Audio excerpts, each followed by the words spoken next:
Welcome everybody to this edition of Attention Talk Video. I'm your host, Attention Coach Jeff Copper, and I'm here with career coach Wilma Fellman. Wilma, welcome to the show. Thank you so much. It's a pleasure to be here. The topic of today, what if you're good at your job with ADD and you hate it?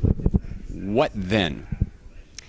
It's an interesting question that clients have posed to me because they have occasionally done something that they consider drudgery for years and years and years. So they get good at it, they're proficient at it, but they hate it.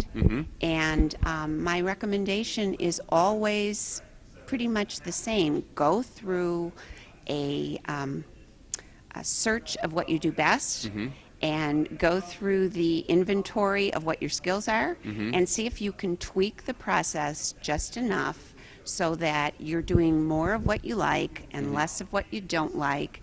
And it's kind of that simple, but people don't think that they have the right to do that if they're good at what they do. So what I'm hearing you saying is it's such a theme with ADD is understand who you are and what you do, and it's mostly about changing the environment for you to thrive, not changing yourself. And what I'm hearing you say is go through and understand some of these things and go tweak the stuff that you can as a means to kind of improve what's going on. Is that accurate? Exactly. And a good example, I hate to keep harping on attorneys, but I've seen more attorneys than almost any other classification of professional. And occasionally they hate what they do. They're good at it. They've done it for years.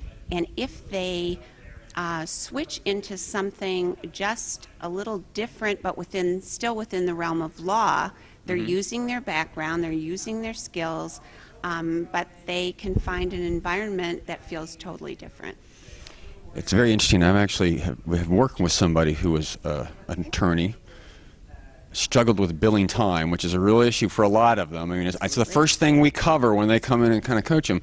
And it's interesting because this wasn't just tweaking the environment. This person actually left, but actually is in the sales realm using his legal expertise, interestingly enough. And the billing went away. He just happened to like business solutions.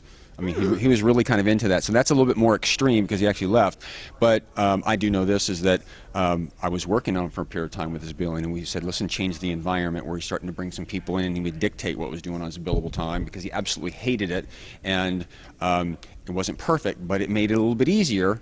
And certainly it took a little bit of a secretary's time and stuff, but the idea is how much wasn't what is costing him for her to come in there. How much are you losing by not billing the time? Right. So exactly.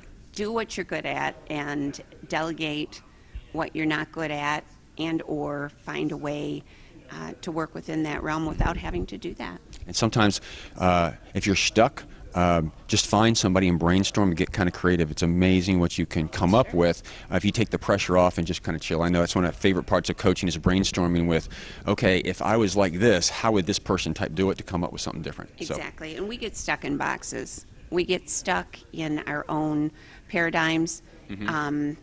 If you Google, for example, jobs using a legal degree, you will find dozens and dozens and dozens of jobs that are really good, that have nothing particular to do with law, but require those kinds of skills. So that's just an example of how people can make really great switches. Awesome. And if anyone out there would like to contact Wilma, your email address, let me get it right, is WRZF, that's WRZF at AOL.com. That's right. Thank you very much for coming on the show. Thank you for having me. Take care. Thanks.